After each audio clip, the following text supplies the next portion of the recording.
Hey, welcome everyone to a Monday morning episode of the Call Sheet Podcast here at the Fans First Sports Network. Kevin Smith doing our last Monday show before the NFL draft. It is draft week, NFL draft week. That is an awesome, awesome week of football. If you're a football fan and you don't love this week, I'd ask you to reconsider. There's way more to the NFL draft than just kids being selected to play for one of the NFL's 32 franchises. There's way more going on there. And that's what we're talking about on today's show. The NFL draft as America's greatest reality show. That's really what it is. It's America's greatest reality show for so many reasons. But yeah, I'm not talking about like one of these Bravo things, or Mob Wives or any of that kind of stuff, right? We're not talking about that reality. We're talking about the reality that sells the dream. I mean, the idea of a dream being realized. That's really what's happening in the NFL draft. It's pretty cool, you know? I mean, think back when you were a kid. What did you dream about? What was your dream? Like, what did you want to be when you grew up? It's the quintessential question. Hey, what do you want to be when you grow up? I wanted to be a pro football player. You know, I that's all I ever wanted to do. But the problem for me, manyfold, other than just not being big enough, fast enough, strong enough, good enough, all that, was I didn't have that singular focus either, because I wanted to be a basketball player too. And I also wanted to be a baseball player. And ultimately, football became the thing, but I didn't have that singular obsession, which for so many of these guys, you absolutely need in order to get to the level to be considered for what's going to happen beginning Thursday night in Pittsburgh, the NFL draft. You have to be so singularly focused or so phenomenally talented. Combination of the two is usually what it takes to get your name into consideration to be drafted into the NFL. It is rarefied air. I've had people on this podcast who have been drafted, have played on NFL teams. They're all so proud of it. And as they should be, not arrogantly proud, but like, hey, man, this was a phenomenal accomplishment. When Tim Watson was on the show, had a longtime excellent football coach down here in Southern New Jersey. I've been butting heads with Tim Watson for a long time, and phenomenal coach. But he was drafted in the Tom Brady draft to the Seattle Seahawks. He actually, his big claim to fame is he actually was drafted before Tom Brady in that draft. And when he tells you that, he does it with humility, but you know he's proud of that. He's damn proud of that, and he should be. I've had guys that didn't make or weren't drafted, but were on NFL teams, like Joe Callahan was a great free agent story. Rod Govern, who I coach with at Ocean City High School, he was on a practice squad. Wasn't even on a real roster, and then he actually got elevated for the Super Bowl, playing for the Buffalo Bills against the New York Giants. That Super Bowl, the infamous Scott Norwood Super Bowl. But yeah, Rod actually played in the Super Bowl after being elevated off the practice squad. I mean, they carry it with them for the rest of their lives. So I don't want to belabor the point, but man, this is such a huge part of what we're going to watch over the weekend. You're going to watch the realization of lifelong dreams, people achieving lifelong dreams that are so difficult to achieve. They are in the top 1% of the 1% to be able to get to the NFL via the draft. So when they pull off on that cap, when they walk up on the stage and Roger Goodell gives him his stupid bro hug, and they put that cap on, that's a big deal. That's a big deal. I mean, if nothing else, it means, at least for a while, financial security. So, I mean, like, we want to just approach this from a business perspective and dispense with, the dream talk, the feel-good talk, and just get practical. These guys are going to get paid. And it's a little different now because many of them have been getting paid for a couple of seasons since NIL became a thing. Some of them actually stay in college because they're making more money in NIL than they will by being drafted into the NFL as a rookie. Make no mistake about it, for a lot of these guys, they're going to get rich. And for the ones who don't get rich, they're probably going to have more money and more opportunity because of it than they ever had in their entire life. And that will be very meaningful.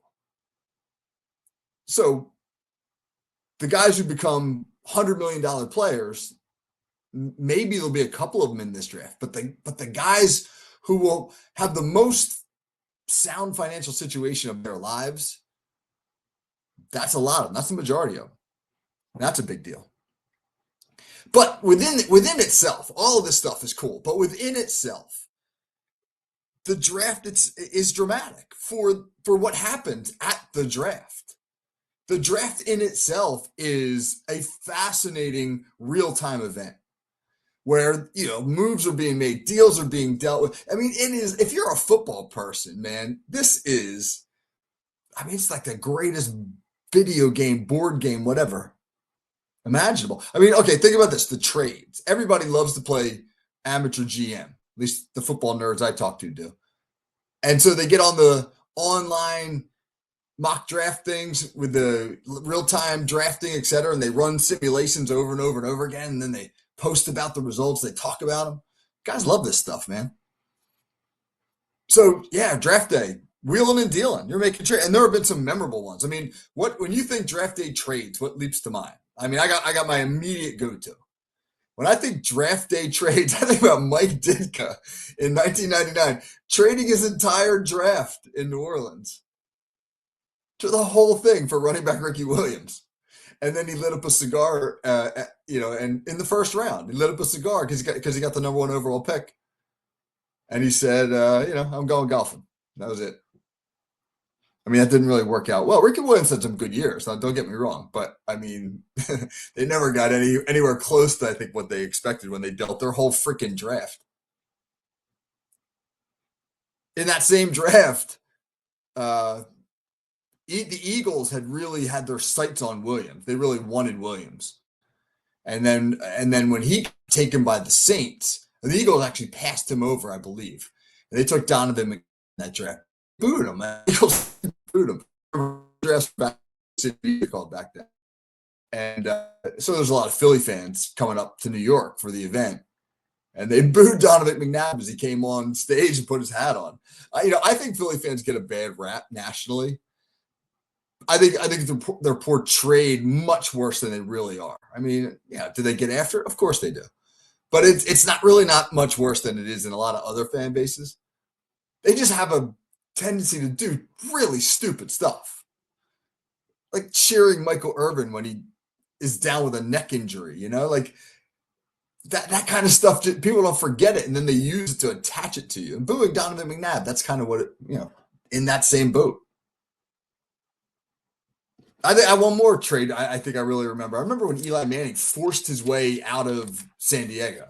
Like, he didn't want to play for the Chargers at all. And they drafted him number 1. And he had to go on stage and put on a Chargers hat and act like he was excited about it. He could barely smile. They knew that there was no way in hell they were playing for the Chargers. But he had to go out there and put the hat on and act like it. And then the Giants drafted Rivers a couple picks later, and they made the trade. But he knew, I'm not playing for this team. I don't want to play for this team. They want to draft me. This is awkward and weird. You get the opposite. What about the draft slides? Eli went, that drop. Dan Marino, 1980, take 27th. Like, one quarterback after another is going off the board. And Marino was like, when Ken O'Brien went off the board, Marino was like, who the F is Ken O'Brien? He didn't even know. He was like, he couldn't understand it. They said he threw up. It made him so sick to his stomach, he threw up. Got drafted 27th. But at least he wasn't on camera. Aaron Rodgers was on camera in the green room. That room that they put maybe a dozen or 15 guys who they know are going to get drafted high. And they bring them all together. They put them in one room together. And then they film them. But as Rodgers just kept slipping, the camera just stayed on him. It was like, rubbernecking at the scene of a car crash. You're just like, oh, this is so awful for this kid. But then, I can't stop looking at it. And then he went on to say, like, I'm going to wreck everybody.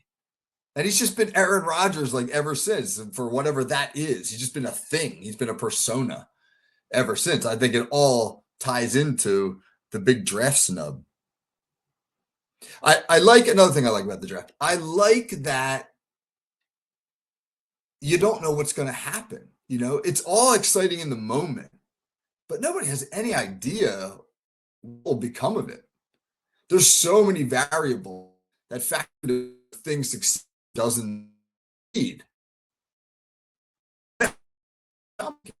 We don't know how any of these guys are going to turn out. I mean, you get some bad drafts, no doubt about that. You get some picks that look on the surface like, wow, I don't get it. Why did they take this guy? Some are the opposite, where you're just like, oh, they checked every box. That's going to be a slam dunk. We don't know. If you get two studs in a draft, that's an amazing draft. I think about a couple instances, right? The Ravens in 96. They got Jonathan Ogden and Ray Lewis in the same draft, both Hall of Famers. I mean, boom. Yeah, that's a home run. Seahawks 2012. They got Bobby Wagner and Russell Wilson in the same draft. That became the offensive captain and the defensive captain of their Super Bowl teams. Man, you know, those are drafts where you just boom, you nail it for your franchise.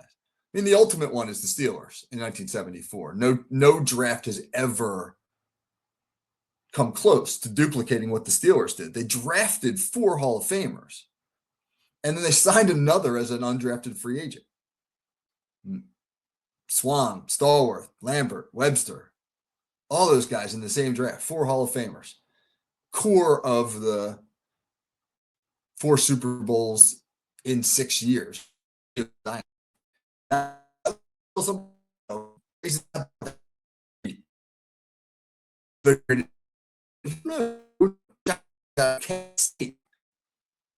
Most people didn't know who the guy was. John Stallworth was out of Alabama A&M. Nobody thought that guy was going to be a Hall of Famer. Donnie Shell was the undrafted free agent they signed out of, I think, South Carolina State, another HBCU. The Steelers did an amazing job of scouting HBCUs in the 70s when nobody was looking. Nobody was looking at those schools.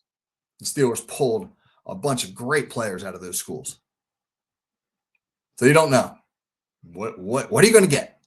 And the funny thing is, when you actually now get to look back in hindsight, there's still so much to talk about. It's still so interesting.